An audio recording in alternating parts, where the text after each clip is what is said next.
So I guess the short version is fell asleep while I was driving, crashed into a tree, and that part I have no recollection of whatsoever. And then I remember myself being out of my body in the white light, not going into the white light, looking down at my body that was leaning against the tree, and a police officer was crouching over me.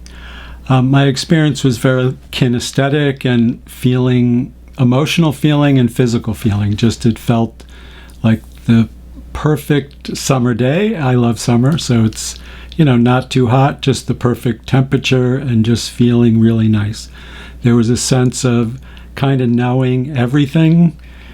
And I realized recently I've been saying and kind of knowing nothing because I didn't need to know anything. It wasn't like there were any questions. So everything was, even saying everything was answered isn't true. It's just because there were no questions. It's just everything was good. Behind me, even though I wasn't facing that way, I knew there was a big white, different color white kind of cloud, and then a white being that was shaped like a person, but kind of white with gold kind of around it. And the being said to me, "You have to go back. Your father wants you to stay." I knew at that time that the father the being was talking about was my spiritual father, not my physical father. Later on, and I had no idea what to make of it. Like nowadays, people talk about near-death experiences. I had never even heard of it, or I know that phrase was coined around that time, but I didn't know anything about that. When I started to, probably the biggest thing that happened was I needed to find out what happened because I had no idea what to make of it, and I started meeting spiritual teachers and healing teachers.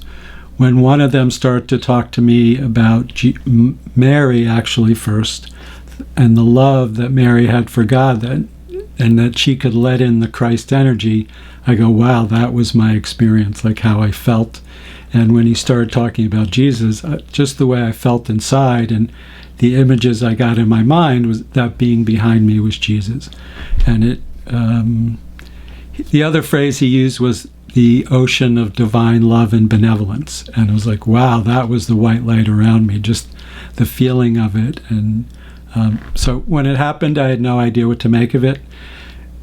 I went back into my body. Sometimes people say, did you have a choice? I didn't, again, everything just seemed so perfect and right. I didn't even, there were no questions. It was just like, yep, and I went back in my body.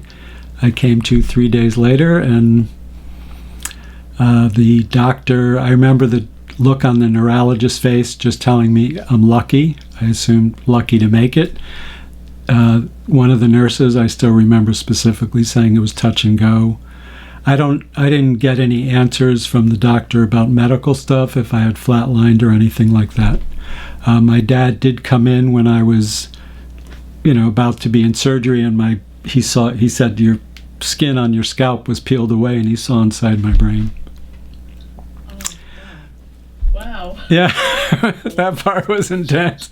But after that, I started to meet a lot of really interesting, mystical, magical people, and just something in me just needed to know and find out about death. I started studying the Tibetan Book of the Dead and different, more traditional things about dying and what happens after we pass away.